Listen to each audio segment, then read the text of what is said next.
melhores linhas de crédito para micro, pequenas e médias empresas você encontra no Banco do Empreendedor. Aqui as taxas são baixas, com bons prazos para pagar. O Banco do Empreendedor também oferece crédito para as prefeituras investirem no desenvolvimento das cidades. Conheça as nossas linhas de crédito e faça uma simulação. Desenvolve SP, sua cidade e sua empresa crescendo no ritmo de São Paulo. Governo do Estado de São Paulo. Transformação. Que palavra maravilhosa. A pessoa cria uma loja online, faz o primeiro show, vira blogueira. Para acompanhar tanta mudança, a Oi se transformou também. E a nova Oi chegou com a fibra. Para você ter a casa toda conectada, fazer negócios, criar negócios. Fazer do simples ao extraordinário. Nova Oi. Simples, poder, fazer. Oi. Às vezes, o que você procura está mais perto do que você imagina. Ao longo da minha jornada para lançar o Educart, um robô educacional que proporciona um ambiente de aprendizagem híbrido contínuo, eu encontrei a parceria da Dell Technologies. Hoje, todos os nossos produtos usam equipamentos Dell Technologies. Essa parceria me aproximou do meu principal objetivo: transformar e humanizar o ensino à distância em escolas e universidades.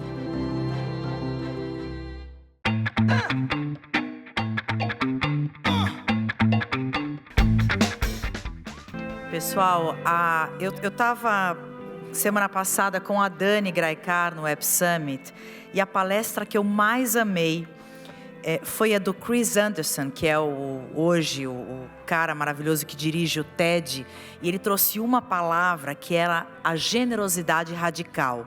Vocês viram no painel que acabou de acontecer o que a Dani Graikar respondeu para a Dani Junco? O que é inegociável? É a generosidade, e a gente tem que espalhar cada vez mais. A Dani falou da escuta ativa, da coragem da gente pedir ajuda e a genuinidade. Não sei se é assim que se pronuncia. E a Dani Junco trouxe uma pergunta importante aqui, provocativa para a gente. Que grupo que você pertence? Você pertence ao grupo dos givers, dos takers ou dos matchers?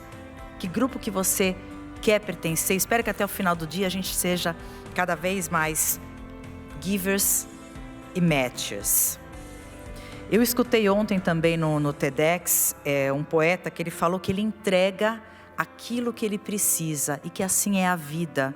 É algo que a gente trabalha, essa retroalimentação.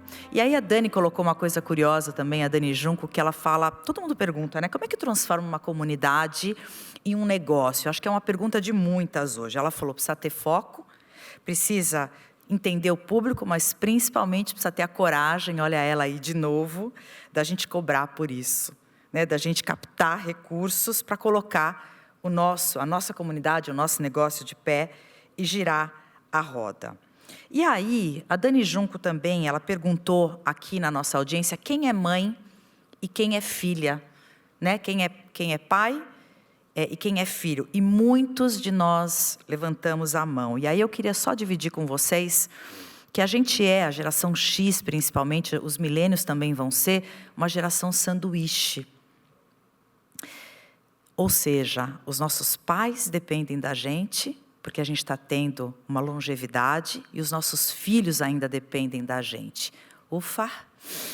Não é nada fácil onde a gente está. E por isso que a gente precisa dessa rede, né? Essa rede que ajuda a gente a atravessar os momentos difíceis, porque nem tudo são flores no empreendedorismo. E esse é o nosso próximo painel, que é o meu melhor fracasso. A gente sempre ouve narrativas de muito sucesso. A gente já falou isso aqui com a Traude, né? Ela contou, eu tenho fracasso também, tá? Isso faz parecer que as coisas são assim, super fáceis, suaves, como dizem os nossos filhos adolescentes.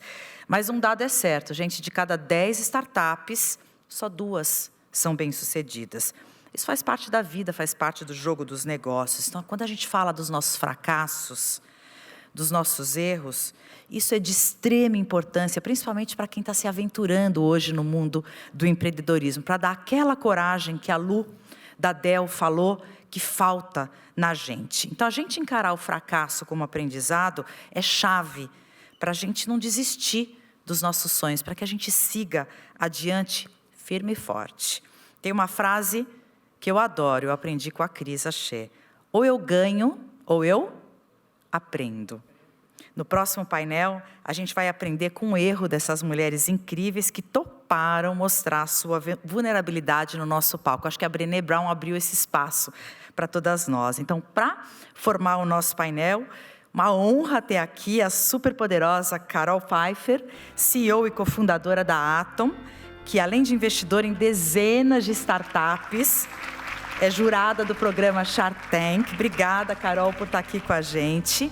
A Dani Bibas, que acaba de assumir a vice-presidência do marketing do Grupo Petrópolis, depois de uma carreira brilhante na Avon. E a Sônia Arrés, que é uma das empreendedoras de mais sucesso no Brasil. Eu vou contar para vocês, a Sônia, eu trabalho de graça para a Sônia, mas na verdade não é que é de graça, ela me pagava em cachaça. Agora ela me paga em vinho, né? Você mudou, não sei se isso fez ficar mais bacana ou não, mas eu queria só dividir com vocês que a Sônia, ela vem de uma família de 16 irmãos e ela conseguiu harmonizar toda a comunicação assim, né? Faltou 1 ou 2, né, Sônia? E vendeu a empresa que foi fundada pelos pais para uma das maiores grupos de investimento do Brasil. Ela está hoje em conselhos de empresa, se dedica à vice-presidência do grupo Mulheres do Brasil. Então, é uma honra ter você aqui também. Você sabe que eu amo você, Sônia. E, gente, é só gente querida mesmo, né? Eu acho que essa é a nossa intuição. Para mediar esse painel, é minha amiga, minha afilhada, Camila Salek, sócia fundadora da Vimer Retail Experience, por quem eu tenho uma admiração gigante, é uma guerreira. Eu não sei, você tem fracassos, Camila? Eu não conheço. Ela pilota hoje a mais importante agência de varejo visual merchandising do Brasil. Camila, está com você pilotar essas mulheres maravilhosas. Pega aqui. Nossa, né? Já começa. Bom dia, gente. Que delícia estar aqui e com essa mulherada que eu tanto admiro. Está sendo gostoso. Eu consegui pegar desde o inicinho e, além de ver muitas mulheres que eu acompanho a jornada há muitos anos, poder estar ouvindo um outro lado, acho que é muito gostoso. É um pouco disso que a gente vai trazer aqui hoje. Então, eu vou começar até fazendo uma introdução e contando um pouquinho da minha jornada. E mais do que falar de cada uma de vocês, eu vou passar o microfone para que cada uma conte um pouco da história, porque eu acho que é um momento bem...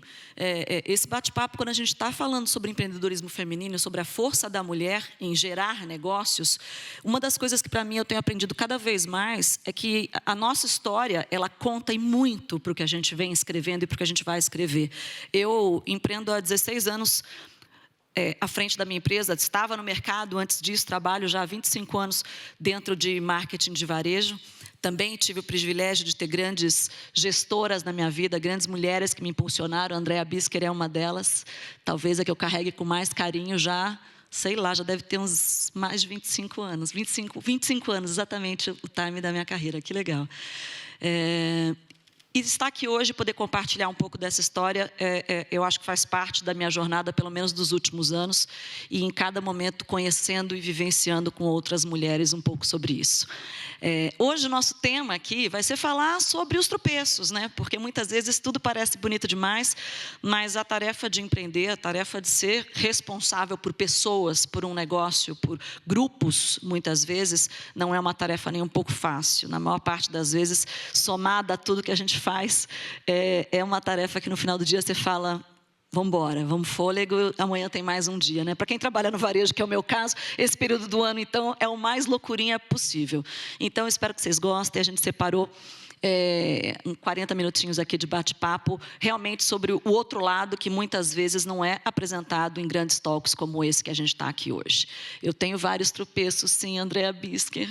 Tenho. Eu até não gosto da palavra fracasso. A gente estava conversando ontem, a Carol falou um negócio, a gente fez uma um bate-papo rapidinho ontem para a gente alinhar o nosso painel hoje, e a Carol falou um negócio que às vezes a gente acaba romantizando um pouco algumas coisas. O fracasso e a falência é uma delas, né? Porque parece que para a gente conseguir se dar bem, você tem que ter falido um negócio.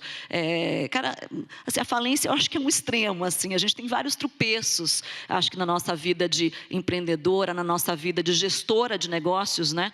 E eu acho que boa parte deles se tornam somas aí para que a gente consiga construir o próximo passo. Eu começo com a Carol. Carol, conta um pouco da tua história. Eu vou dar uma passada rápida aqui e depois eu faço umas perguntinhas que eu separei, mas eu acho que tão importante quanto a gente discutir e trocar entre a gente é conhecer melhor a história de cada uma de vocês. Eu já conheço um bocado. A Carol menos, Carol, eu só te conheci à distância, porque eu estava ali vibrando o tempo todo, assistindo os vídeos. Eu quase virei trade, assim, de tão empolgada que eu fiquei com tudo que você solta, e eu queria ouvir mais, assim. Conta da tua vida, conta da tua história. Me fala de um tropeço que, de repente, tenha te ajudado. Bem-vinda. Show de bola, obrigada. Primeiro, bom dia. Bom dia. Segundo, assim, gente, geralmente, quanto mais forte o bom dia, mais eu ensino a ganhar dinheiro também, entendeu? Então, bom dia. Engraçado que dinheiro todo mundo gosta, né? Sempre dá certo essa brincadeira. Bom, brincadeiras à parte, é uma honra estar aqui. Vocês sabem que quando a Dani convida é uma convocação. Eu sou super fã dessa mulher maravilhosa e do Aladas, então essa iniciativa. E por isso, assim, fiz de tudo para conseguir conciliar a agenda, que daqui a pouquinho eu tenho que ir para Portugal. Então, eu fiquei muito feliz, né? E, inclusive, de fazer a parceria entre a Aladas e a Exame, né? Então, quando eu conheci a Dani, estava sendo feito com outro parceiro. Falei, não, vamos lá, que a Exame é meu sócio, então vamos fazer lá.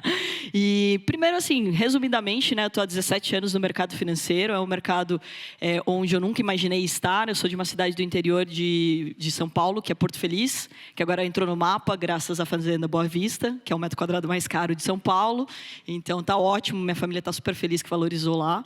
E eu fui fazer administração de empresas porque, na verdade, eu não queria ter uma empresa falida. Então, ou seja, eu não queria apanhar tanto empreendendo como eu via as pessoas, né? Então, a minha mãe, ela tinha confecção infantil, a minha avó de adulto, eu queria montar uma moda teens, e daí eu queria fazer administração de empresas para montar a empresa. Eu não queria ser a estilista, eu queria ter uma empresa de moda. E ele falou, putz, o que você estuda para ter uma empresa? Administração de empresas. Geralmente é engraçado, né? Que você, no primeiro dia de aula, o professor pergunta, quem queria fazer DM?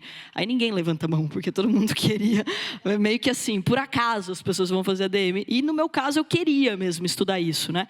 E daí eu nem sabia, a gente não falava tanto sobre empreendedorismo naquela época, né? Até me perguntam, quando você começou a empreender? Não sei, porque meus pais, eles eram empreendedores, tive horta de alface com 8 anos de idade, você brinca de empreender.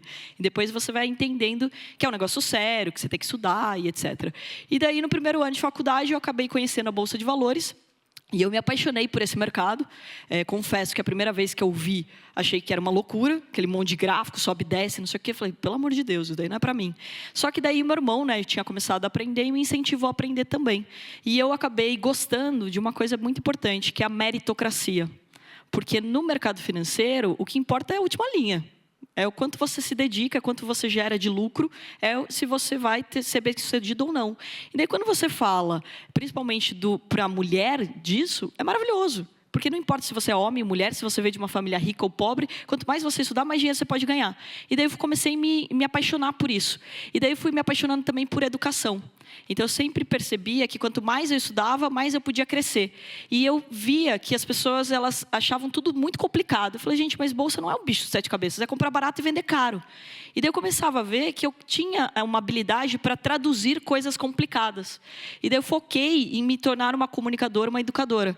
Então, inclusive, hoje estou me formando no mestrado de Educação e Tecnologia. Me apaixonei pela área de educação. A Atom hoje tem um braço educacional e tem uma mesa de traders. Hoje eu contrato as pessoas para operar nosso dinheiro. Você não precisa ter medo, tá, Camila? Porque você começa por um simulador. Parece uma velha falando, mas na minha época eu precisava colocar dinheiro de verdade e tal. Hoje você tem ferramentas, tem simulador, dá para treinar. E daí a gente montou a área educacional. Hoje a Atom já cresceu, a gente não tem só mercado financeiro, a gente ensina as pessoas a serem multi-receitas.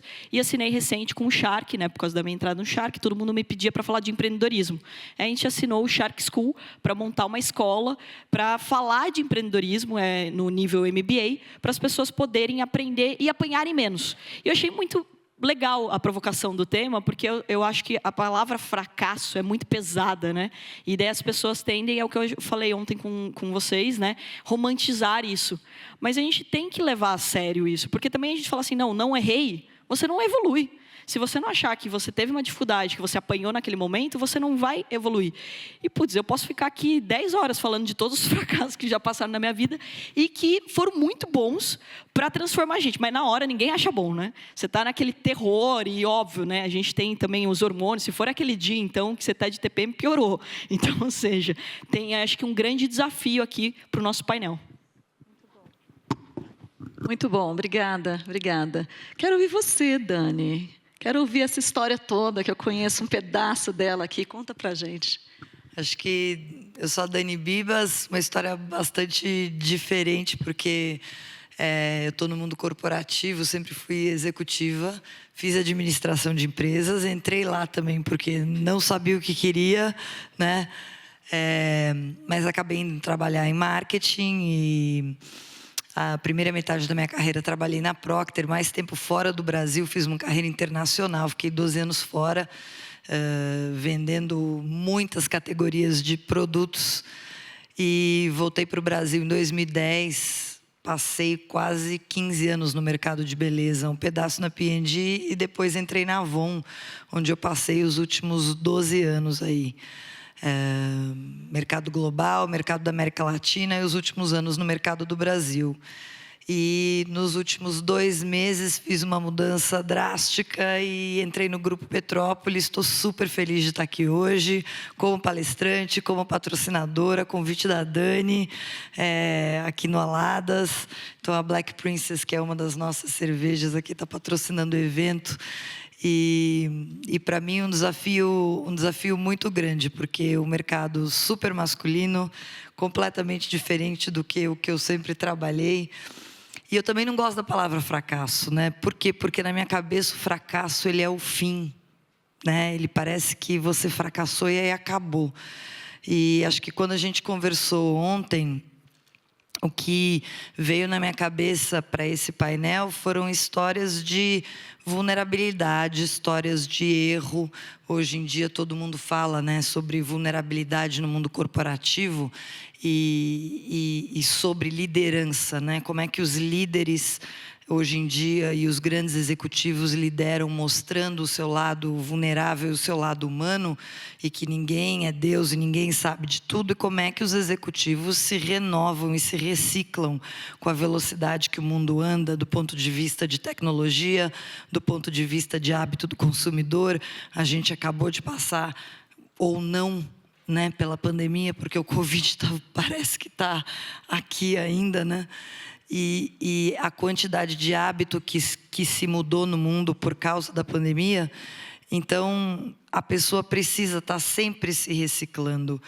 E o fracasso, ou o erro, para mim, tem a ver com isso.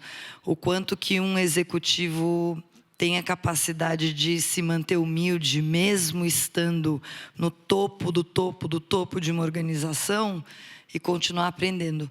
E você, mesmo estando lá em cima, e poder aprender com quem está iniciando a carreira e às vezes tem 20 anos a menos do que você, e conseguir aprender com as pessoas. Então, eu acho que eu olho desse ponto de vista, né? Eu acho que é sobre isso que eu vim falar aqui hoje. Muito bom. Vai ser uma suma muito boa, gente. Vocês estão vendo que tem perfis assim bem complementares de histórias muito fortes de sucesso. E agora eu quero ouvir você, Sônia. Me conta aquela parte que eu também não sei, né? Gente, eu tive o prazer e o privilégio de ter sido mentorada dentro de um programa onde a Sônia participa ativamente, que é o Winning Women da Ernst Young, em 2017, e foi um prazer estar junto com aquelas mulheres todas que entraram no meu negócio de forma totalmente e me entregaram tanto, assim. Foi um ano de um processo de mentoria, assim, bárbaro. Então, queria te ouvir. Obrigada. E é interessante você falar nisso, porque chamar muitas mulheres que estão aqui, que são empreendedoras, que podem fazer parte do programa, né? Isso é ótimo. E é muito bom estar aqui, viu, Andréia? Ela sabe que eu adoro ela, foi uma grande parceira durante a minha jornada. E o que eu vejo tantas mulheres, e eu venho de uma história de uma mulher muito forte, que foi a minha mãe. Né? Eu vou contar rapidinho, a dona Delina, né, e o seu Duda, por isso Dudalina, começaram num negócio muito pequenininho, lá em Santa Catarina, numa cidade que é Luiz Alves, ninguém conhece, acho que alguém conhece Luiz Alves aqui? Nossa, tem gente que conhece Luiz Alves, olha que beleza. Que a minha cidade, ela fica entre Blumenau e Camboriú, mas como ela não faz parte da rodovia, ninguém conhece. Eles tinham um negócio de secos e molhados, e quando eles noivaram, eles queriam ter muitos filhos, mas não precisava ser 16 filhos, né? Mas o interessante dessa história é o seguinte, não foi o meu pai o empreendedor, foi a minha mãe. Meu pai era poeta. O meu pai era um homem trabalhador, mas eu brincava com ele e falava, pai, se fosse o senhor, hein, a gente estaria tudo aqui, ia casar com um vizinho aqui, essas coisas assim, a gente não ia voar tão alto, ou voar, né, como a minha mãe, que deu essas asas incríveis para nós. E o mais interessante é que são 11 homens e 5 mulheres. E às vezes as pessoas perguntam, mas como é que você assumiu, né, a empresa nos últimos 13 anos que eu fui presidente, 14 anos? Eu falei, nem eu sei, né, porque eu estava lá. Eu fazia parte, desde criança, a minha mãe falava uma coisa muito interessante, porque desde criança ter 16 filhos dentro de casa, numa cidade que nem televisão tinha, o que ela fazia? A gente trabalhava. Na fábrica, em casa, ajudava. Todo mundo tinha tarefas.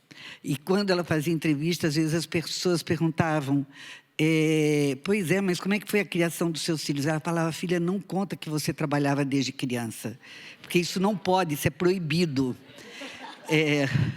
E hoje em dia, né, seria, imagina o case, né, da história. E quem quiser saber mais da história do seu Duda e da dona Adelina, tem um livro que foi escrito, um romance, que eu contratei a Letícia Biechovski, que escreveu A Casa das 7 Mulheres, que escreveu Travessia, livros lindos, e ela fez, então, um romance do seu Duda e dona Adelina, que se chama Estrelas Fritas com Açúcar. Tem para vender no Magalu, em todos os lugares. Mas falando em fracasso, eu lembro que uma vez eu estava conversando com a Janete Vaz, acho que a maioria conhece, né, a grande empreendedora lá do Laboratório Sabin, ela e a Sandra, e ela falou uma coisa muito interessante. A mulher, no segundo não, ela desiste. Nós não podemos desistir. Isso é fracassar. Nós não podemos, o homem não desiste no segundo não. Então, eu acho que isso é extremamente importante. A gente tem que aprender que o fracasso faz parte, que o erro faz parte. Não cometer o mesmo erro, mas faz parte. Quantas vezes eu, como presidente da Dudalina, errei, mas rapidamente eu fui corrigir o erro. Esse é o detalhe. Você fracassa, não more dentro do fracasso. Saia fora dele, joga ele fora e procura outra forma. Eu acho que isso é que nós, mulheres, sofremos muito, porque a gente tem tantas coisas, né? Medo de fracassar como mães, medo de fracassar como esposas, medo de fracassar como empreendedora. Então, eu acho que isso, nós temos que arrancar esse medo da gente e como eu digo, a nossa coragem tem que ser maior do que os nossos medos. Eu acho que isso esse sentimento de fracasso que a mulher tem, eu acho que ele é muito mais forte nas mulheres do que nos homens. E a gente tem que tirar isso, sabe? Arrancar da gente esse sentimento e seguir em frente e buscar ajuda. Eu ouvi aqui, né, várias pessoas falando, buscar ajudas. Você ficou 1 ano lá no In Women. Quanto que você cresceu como pessoa, como empreendedora, como um network maravilhoso que tem lá. Então, assim, também convido quem não conhece, procure lá na Ernst Young, tem esse programa que é maravilhoso, estou vendo a Bia aqui, que também faz parte. Quem mais faz parte aqui do tem várias mulheres que fazem parte, ou como mentoras, ou como mentoradas, que é maravilhoso. É um programa que te dá muita força, né? Te dá muita consistência para continuar a tua jornada. E me deu, para mim, por exemplo, me deu muita possibilidade de trocar com pessoas que tinham dores muito parecidas. Eu acho que a vida do empreender é uma vida muito sozinha, pelo menos a minha era. Tá? Hoje eu sinto que eu tenho outras mulheres, principalmente, com as quais eu consigo falar abertamente. A Dani, quando me convidou para esse painel, ela falou: Cami, eu nunca ouvi você falar de um fracasso. Eu falei: minha filha, então você senta. Porque, assim, a minha empresa, eu comecei a trabalhar com 16 anos. Hoje a gente pode falar isso, né? Antes não podia mesmo. Eu comecei a trabalhar com 16 anos e eu sempre batalhei em todas as oportunidades que me foram colocadas e tentei aproveitar o máximo de cada uma delas. E, do nada, assim, toda entrevista que eu tinha feito, eu tinha passado, eu fui mandada embora. Então, eu olhava para aquele negócio e falava: como que alguém decidiu me mandar embora? Aquilo, para mim, era um fracasso. Assim, com 28 anos, alta executiva de uma empresa, por A mais B, eles somaram e entenderam que o meu departamento gastava mais ou custava mais do que o departamento de marketing da empresa inteira. E acharam interessante, no processo de venda, antes do processo de venda, acabar com o departamento. Falei: gente, o que deu errado por ter fracassado desse jeito e com 28 anos ter sido mandado embora, né? Foi um dos pontos muito importantes para que eu pudesse ter olhado até para a minha jornada e ter falado: cara, acho que talvez o mercado, naquele momento, quando o meu assunto era visual merchandising, a transformação de processo de varejo, não estava preparado para o que eu estava querendo oferecer. E a minha empresa surgiu dessa maneira. Hoje eu olho e falei: cara, foi tão importante eu ter sido mandada embora uma vez na minha vida, naquele momento, senão eu nunca teria largado uma vida corporativa para poder abrir a minha empresa. E ter a chance de conseguir trocar, como nós estamos trocando hoje, porque muitas vezes, dentro do mundo corporativo, esse tipo de troca acaba não acontecendo também. Também a gestão executiva corporativa, ela é muito sozinha. Então, eu queria já emendar aqui, que se a gente se empolgar, a gente nem vai entrar nas perguntas que eu separei, elas estão muito gostosas, e eu quero ouvir as respostas, porque eu não sei as respostas. Então, eu quero ouvir as respostas em primeira mão aqui. Dessa cultura do erro, Sônia, eu vejo cada vez mais hoje, e sinto isso, assim, eu trabalho em vários laboratórios de marcas para que a gente consiga, de uma maneira muito rápida, como você colocou, entender ajustes de processo, errar de uma forma que tem um custo menor, ou até prever o erro, como a Dani bem colocou ontem, né? Assim, botar no custo essa margem de erro para que você possa errar também com uma tranquilidade nas tuas costas, o que é muito importante. E eu queria um pouco do teu lado de mentora. Como você observa isso em mulheres que são mentoradas por você hoje? Como é que elas lidam com o erro? Porque eu vou ser bem sincera, eu não lidava muito bem, não. Acho que a maturidade está me trazendo melhor isso e a chance de conseguir prever e ter claro, não só para mim, mas para o meu time, que o erro faz realmente parte de um processo inteligente, até voltado a próximos passos mais inovadores, tem me ajudado muito. Assim. Como você vê isso hoje dentro do teu processo, por exemplo, de mentoria, com todas as mulheres que você trabalha atualmente? Olha, é interessante porque a gente, logo que começa o processo, você tem uma primeira reunião e a pessoa está focada em alguma coisa que não é a dor principal dela. Ela tem outras dores que, às vezes, são erros que ela comete ou cometeu e ela não consegue enxergar esses erros, né? Então, a gente tira isso de dentro dela e daí começa a trabalhar em cima disso, que eu acho que é onde começa a transformação dessa empreendedora, que é muito, muito interessante, porque às vezes a gente começa uma mentoria, está indo para cá, ela acha que é para cá e é para cá que tem que ir, sabe? Então, eu sempre, na empresa, eu tinha muito isso, as pessoas às vezes chegavam na minha mesa: dona Sônia, estou com um problema, o que eu faço? Eu falo: mas você já conversou com o problema?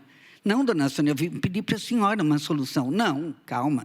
Vai lá, pega o teu problema, sai dele, conversa com ele, procure uma solução, traga e nós dois juntos podemos construir outra solução, né? Porque as pessoas ficam muito apegadas a isso ou escondem o erro porque sentem o fracasso daquele erro, né? Então, isso é muito interessante, que o erro te dá a sensação do fracasso. E não deve ser assim, né? Então, eu acho que tem muito disso, e principalmente nas que eu mentorei até agora, sempre acaba tendo uma relação muito forte, né? De a gente continuar isso, fazendo as pessoas levantarem pensarem o que eu errei, onde eu fracassei, tira isso da tua frente e segue o teu caminho, porque senão você fica ali dentro do teu erro, dentro do teu fracasso, e daí você fracassa de verdade, né? Não tem jeito, porque daí você fica tão grudado nisso que que fracassa de verdade. Mas eu quero contar uma história de fracasso rapidinho. Fica à vontade. Que é uma sensação que eu tive que foi muito estranha. A Dudalina foi vendida em final de 2013 e eu tinha um contrato de mais 3 anos como presidente. Eu não pude nem vender as ações, nem nada. Quando chegou 2014, foi feita uma fusão com um grupo. E a empresa dando um super resultado, estava tudo ótimo. Chegou uma sexta-feira, 16h, o pessoal dos fundos me chamou que queria uma reunião comigo. Sexta-feira, 16h. Eu falei, tudo bem, vamos lá. Fui para a reunião e eles me deram 2 notícias. Uma notícia que o presidente da outra empresa tinha saído, mas que eu também tinha sido mandado embora. 32 anos depois, numa sexta-feira, às 16h. Vocês têm ideia o sentimento que eu tive? Eu falei, a empresa dando certo, super lucrada. Mas você vai para o conselho. Isso resolve, gente? Eu cheguei em casa, eu tenho uma casa na Fazenda da Grama, eu falei, agora eu tenho que beber, porque eu tenho que mandar um recado para esses meninos. O meu marido falando, você não vai fazer isso. Eu falei, vou. Estava o meu genro junto, você não vai fazer isso, vou.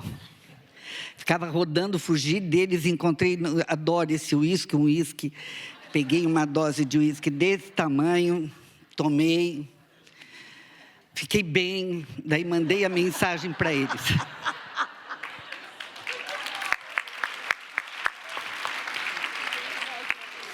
Daí mandei a mensagem para eles, eu falei, seja o que Deus quiser.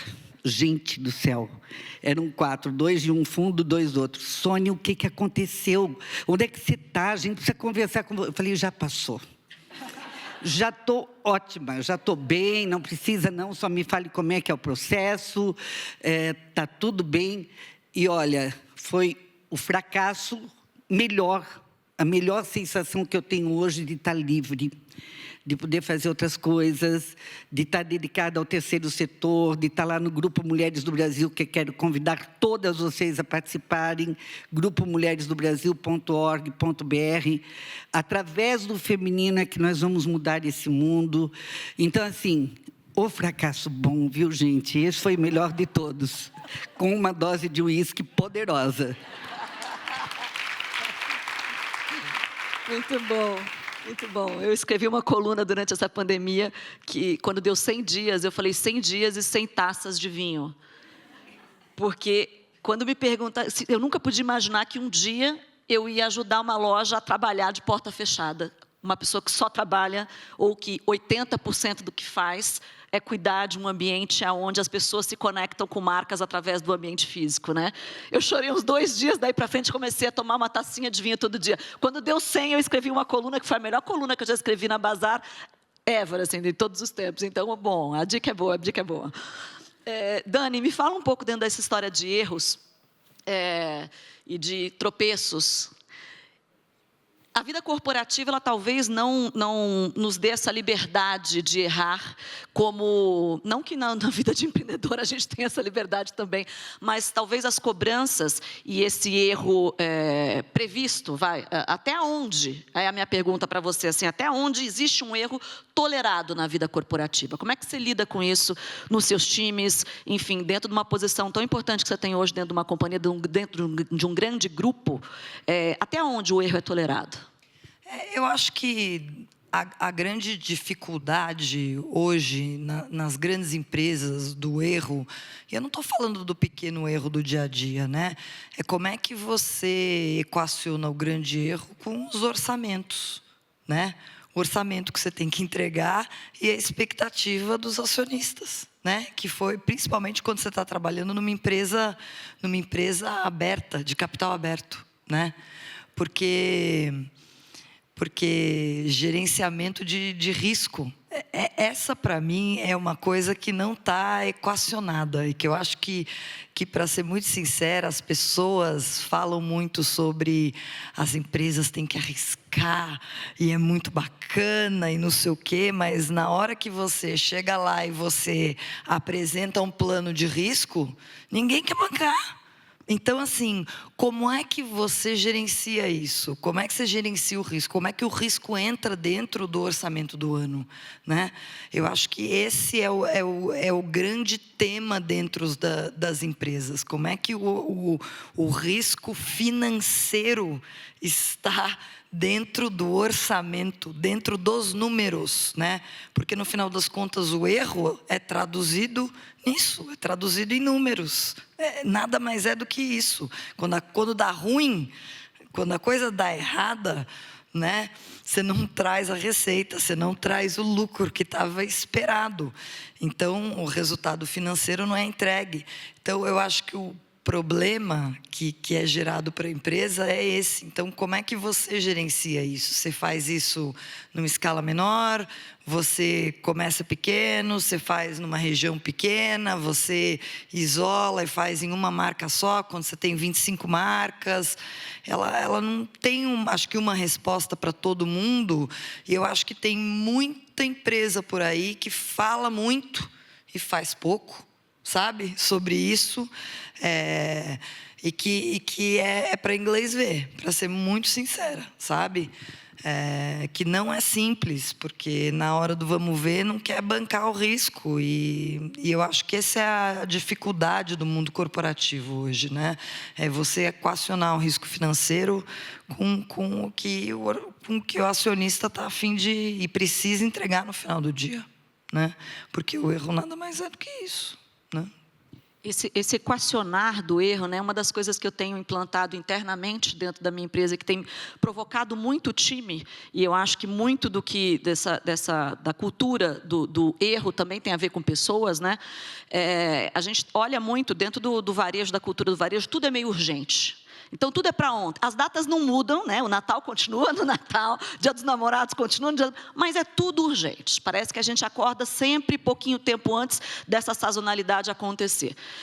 Mas a gente tem listado essas urgências e tem dedicado a assuntos emergentes 15% do tempo de todo o time. Claro que, de novo, não é uma regra, porque acho que não existe uma regra, mas, no nosso caso, toda vez que a gente olhava para assuntos que eram emergentes, a gente nunca conseguia se dedicar a eles. Então, hoje, parte da agenda, principalmente dos gestores dos times, está em se movimentar em função desses assuntos que são emergentes e que a gente vai precisar testar, vai precisar conhecer, vai precisar entender um pouquinho mais e que vai errar. Dos últimas 4 apostas nossas, 1,5 talvez tenham dado certo. E talvez não é para agora, porque um assunto emergente vai dar certo daqui 3, 4 anos. Então, você tem que ter fôlego também para conseguir testar e ter esse processo de ajuste, de correção de rota e etc. Você falou bem a história do erro calculado e você conseguir provisionar isso, né? Fazer numa marca menor, que às vezes é um risco. Você faz numa marca pequena, uma ideia que você tinha que era uma ideia incrível.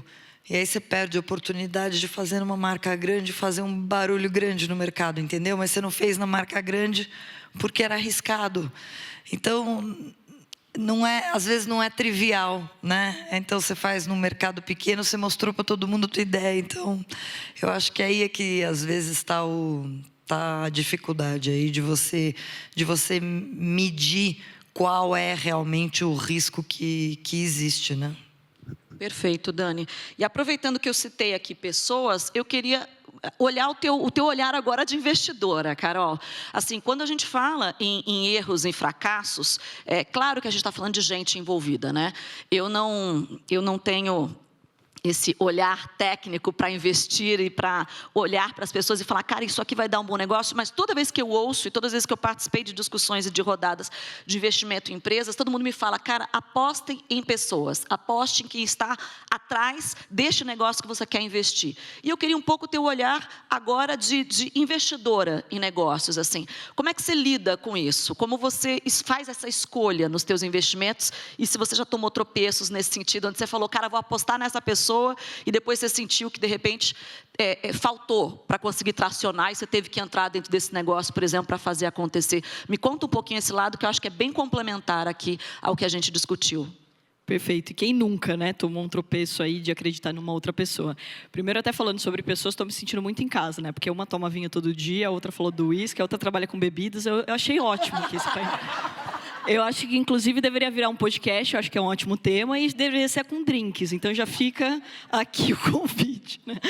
E daí, aproveitando o gancho, né, eu acho que é bem legal, até o que a Sônia falou aqui sobre ter entrado para o conselho, eu falo muito sobre isso, eu sou presidente de uma empresa de capital aberto, dá trabalho pra caramba, e eu falo que o melhor cargo é presidente do conselho, né? E é a minha meta. E daí, quando eu falo isso, meu irmão já entra em desespero. Ele fala, quem que vai ser o CEO? Eu falo, gente, tem um monte de gente que pode ser CEO da empresa, é um cargo executivo, você pode trazer pessoas para desenvolver isso e traz essa liberdade.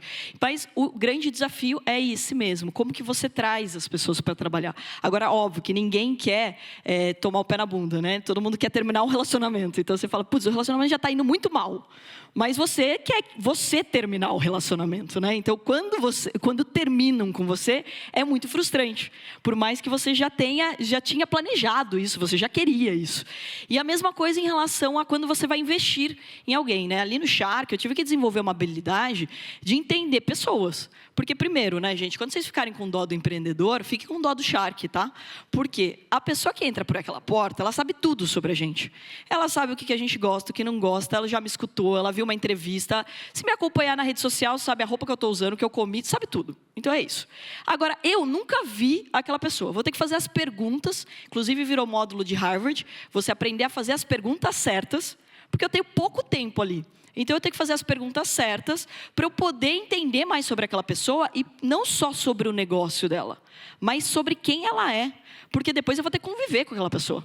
E não tem nada que é mais desafiador do que uma sociedade. E a gente vai cuidar dessas pessoas depois. Quando a gente começou essa narrativa aqui, até a descrição desse painel, né, a introdução desse painel sobre os fracassos de startups, esse era um número que me incomodava. Eu sou tipo o Zequinho, eu adoro perguntar, por quê? Por quê? Por quê? Por que esse número, 10, 20% vai dar certo?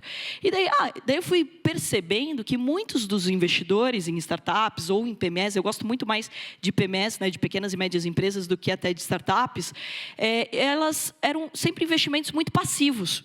Então, você põe o dinheiro lá e você acompanha e a pessoa meio que se vira. Empreender não precisa ser solitário. Então, eu achei muito legal, quando eu cheguei, a Dani estava falando sobre pedir ajuda. É isso. Por que eu tenho que empreender sozinho? Por que eu tenho que apanhar sozinho? Por que eu não posso aprender com outras pessoas? E daí, eu perguntando por quê? Por quê? Por quê? Eu criei um método pós-Shark para eu poder acelerar os meus negócios e errar menos. Porque se na bolsa eu procuro 80% de acerto, por que no Shark eu vou ter 10%? Fiquei inconformada. Eu falei, não vai ser assim. E daí, o que eu posso fazer para evitar? A primeira coisa que eu fiz, coloquei todos no mesmo grupo do WhatsApp. Então, todos eles têm o mesmo contato e eles se mentoram também. Porque eles estão na mesma vibe. A melhor pessoa para você fazer amizade hoje é a pessoa que está aqui do seu lado. Porque ela está vibrando na mesma frequência que você, ela está buscando a mesma coisa que você. Então, é muito importante você pensar como que eu posso melhorar o processo. E daí eu comecei a mapear todos os erros comuns. Finanças é o primeiro deles, né? Que vira, assim, a padaria do seu Zé, né? É a pessoa física, a pessoa jurídica, tudo misturado. E daí você percebe muitas vezes que, até nessas perguntas do Shark, que a pessoa está muito mais interessada em resolver a vida dela do que colocar o dinheiro para a empresa, né? Então, muitas vezes, um erro clássico de valuation. Eu quero R$1 milhão por 2%. Nossa, deve faturar bem essa empresa, né? Quanto fatura? R$2 mil. Eu, o quê? Mas, peraí, como que você chegou nesse valor?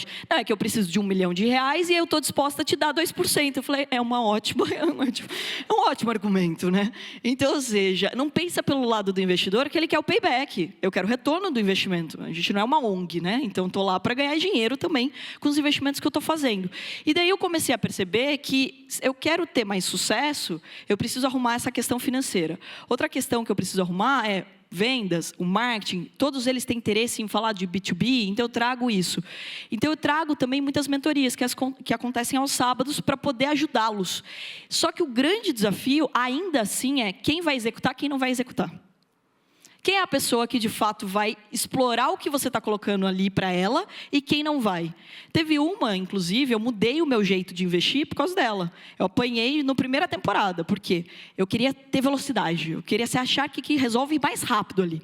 Então eu saía do programa, ela entrava no grupo, eu já fazia do diligence, já fazia o aporte. Ela sumiu. Passou 1 ano sem me dar report, resposta e tudo mais. Ela estava trabalhando em outro business e ela não me falou. Então, ou seja, isso me frustrou pra caramba. Eu falei, cara, como que eu posso começar a mapear melhor isso? Aí eu fiz 2 movimentos que eu aconselho todo mundo aqui. Ó. O primeiro deles, comecei a fazer treinamento de leitura corporal. Porque o corpo entrega, gente. Então, é assim, ó, o poker, o famoso poker da vida, as pessoas que jogam bem poker, elas leem as pessoas. Então, eu comecei a entender que nem todo mundo que está ali, até pelo calor, da emoção, tal, está me falando coisa que ela não vai entregar. Coisa que não é de verdade, mas o corpo dela entrega. Então, você consegue mapear um pouco melhor. Não estou falando que eu sou expert no assunto, às vezes eu erro. Mas eu comecei a ler isso, porque eu tenho pouco tempo.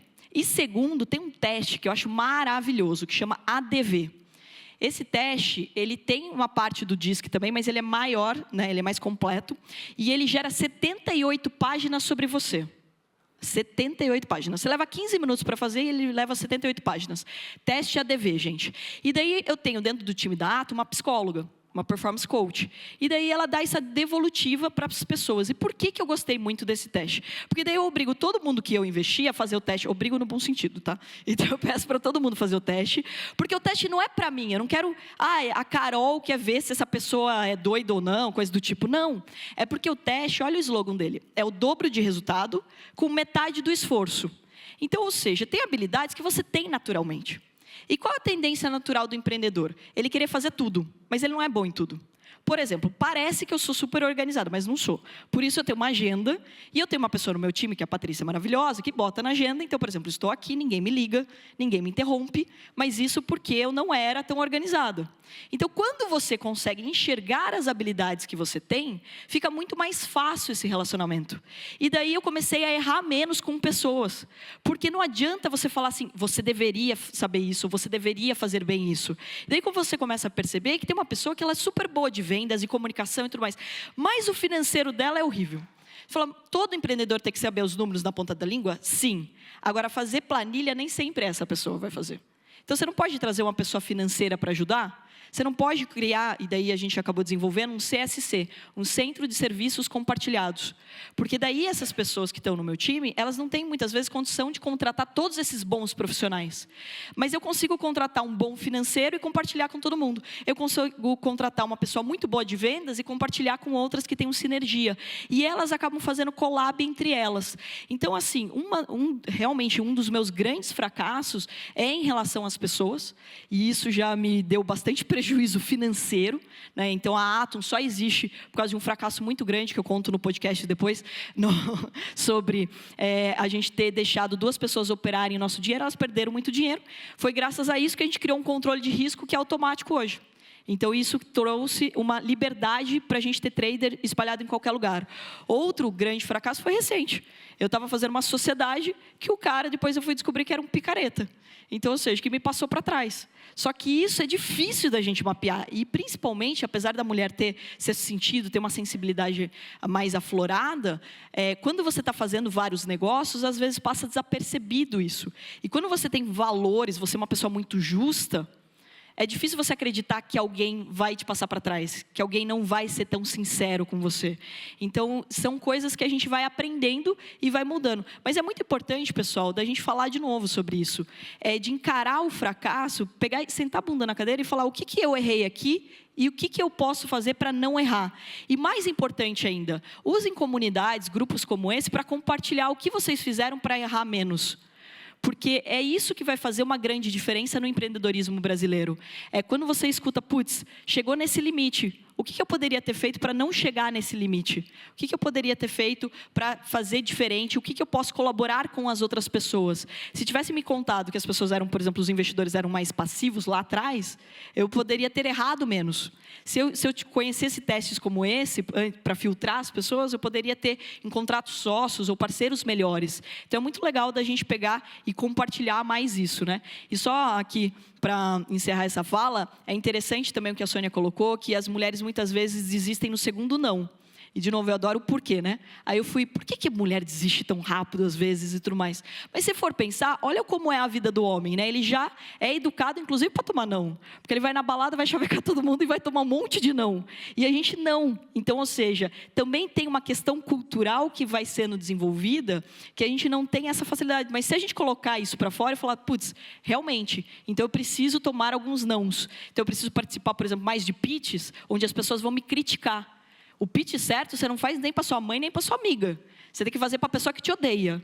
Porque ela vai criticar tudo, ela vai falar todos os erros, e daí você vai tomar um monte de não, aí você vai avançar. Então, às vezes, a gente precisa se colocar nessa posição. Tem vários lugares que eu fui que eu sabia que as pessoas me odiavam, e eu ia. Porque eu sabia que isso ia me desafiar a ser... Porque é muito cômodo, né? Aqui, por exemplo, no painel, como falei, me sentindo em casa. A gente vai tomar um drink depois. Mas agora, quando você vai num ambiente onde você fala, putz, principalmente quando me convidavam para falar de day trade, porque a mídia só desce a lenha no day trade. Aí, quando me convidavam, eu falava, vou. Aí a pessoa que estava lá para me crucificar viva.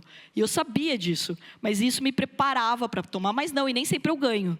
Às vezes a pessoa tem tanto argumento, ela já começa a falar de um jeito que você acaba perdendo. Então, acho que é importante a gente reforçar isso aqui. Perfeito. Eu ia convidar uma fala final aqui, mas acabou fechando com o que eu ia falar para vocês agora. Eu acho que quando a gente olha para a nossa vida e consegue se provocar também a evoluir, a Dani falou isso ontem, a Sônia também colocou esse ponto, da gente poder aplicar o desaprender para você reaprender algo novo, né? Eu costumo dizer que na minha vida eu vou virando os capítulos e tem páginas em branco para serem escritas. Então, mulherada, nosso tempo acabou. Eu ficaria aqui muito mais tempo, mas em respeito aqui à programação, muito obrigada.